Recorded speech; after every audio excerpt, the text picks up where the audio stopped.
As good as those last performances were by Naoya Inoue and Terence Crawford, I think the pound-for-pound discussion has become a little bit skewed in favour of what have you done for me lately, and we're forgetting resumes.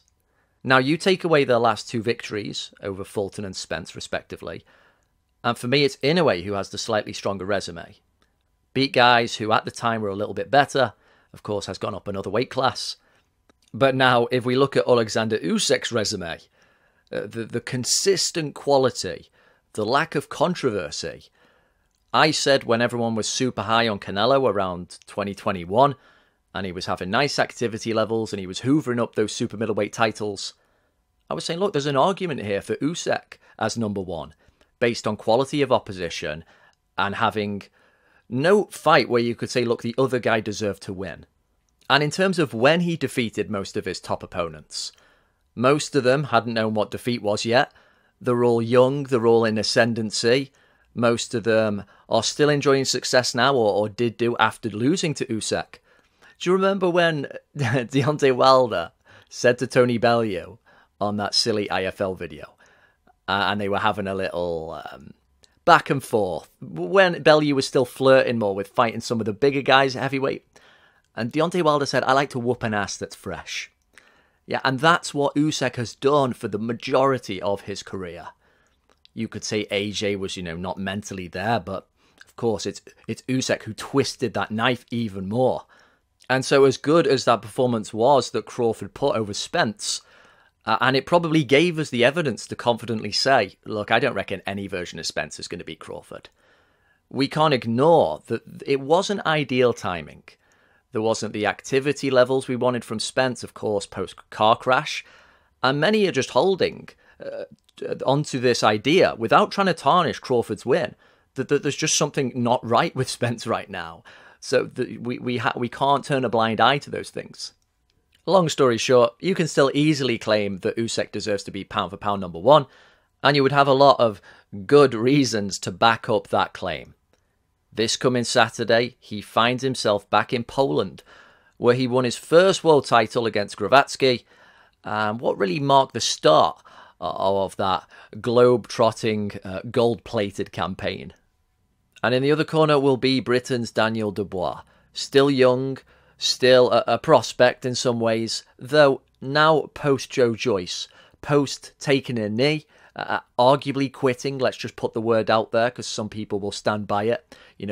Those hard lines, kind of ring moralists like a Teddy Atlas, who think, if you even show those kind of chinks, you're never the same guy. He has a whole lot to prove here.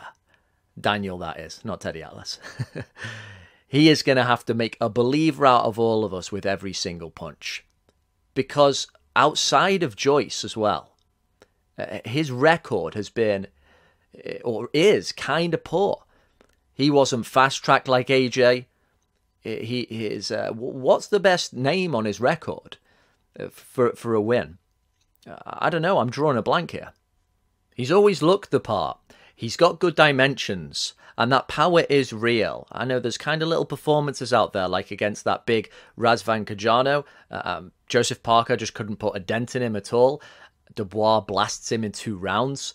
So you don't want to be caught on the end of those shots. They are particularly thudding.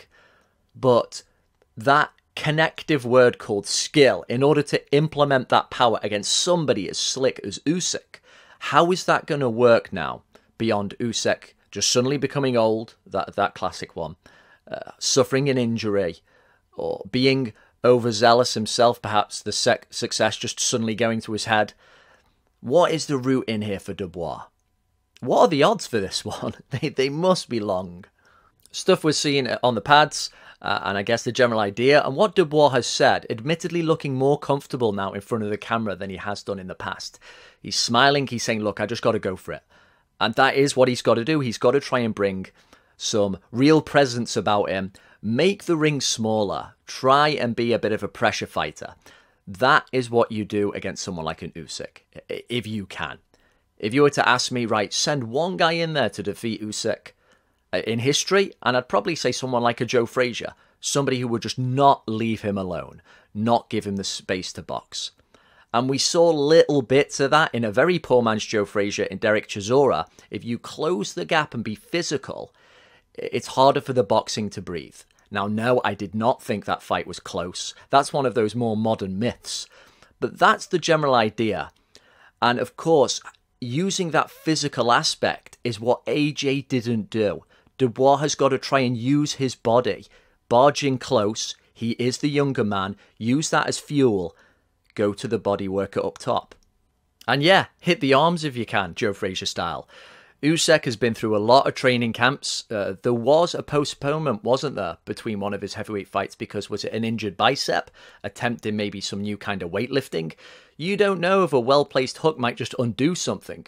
We saw Callum Smith's, was it bicep or one of his muscles get detached in the arm when Canelo hit him there? So yeah, hitting the arms in this scenario is definitely a good idea. Not a scoring shot, but it might be more of a damaging shot.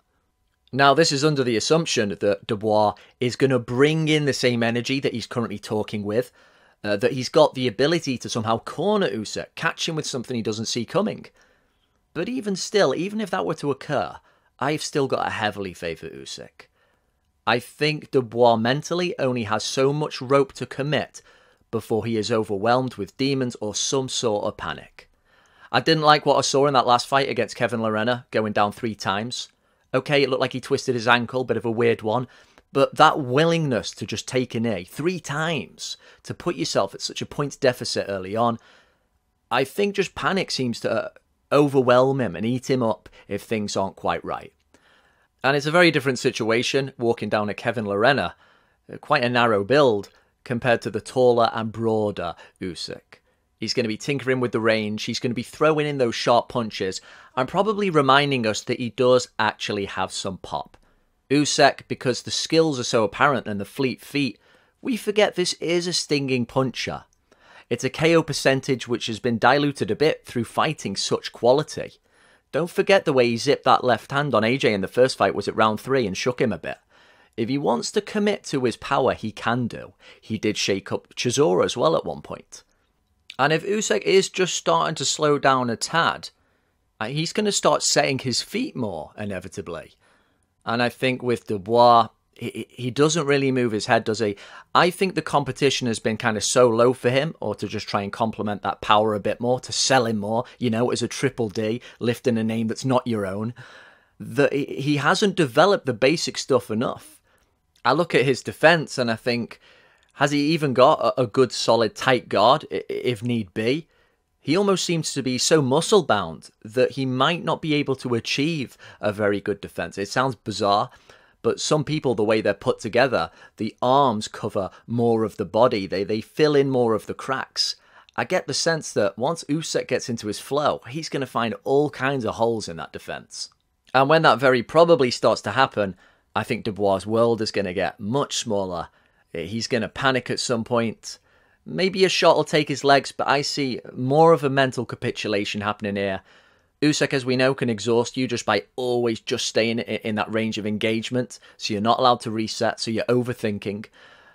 And it's just going to be all too much for Daniel. I mean, look at the difference in quality of competition. Even if Usyk has slipped a little bit, surely he's still going to be too much. This fight for me, and probably for a lot of other people not named Daniel, is more about seeing where is Usyk at in terms of his overall condition. Is he still super sharp? If he is degrading now, is it going to be that very gradual decline that's hard to perceive? Because we know he hasn't taken much punishment at all, and he must live very clean outside. So we don't know if this is a guy who still might be around at the top when he's knocking on 40. But how do you see this one going? What advice would you give to Daniel Dubois in terms of what to do? I'm sure a lot of people are going to say, yeah, be aggressive, but be specific. What kind of punches should he be looking for? Should he get down and dirty? Should he maybe try and foul Usyk to get him off his game, if he can? Let me know what you think and drop a comment.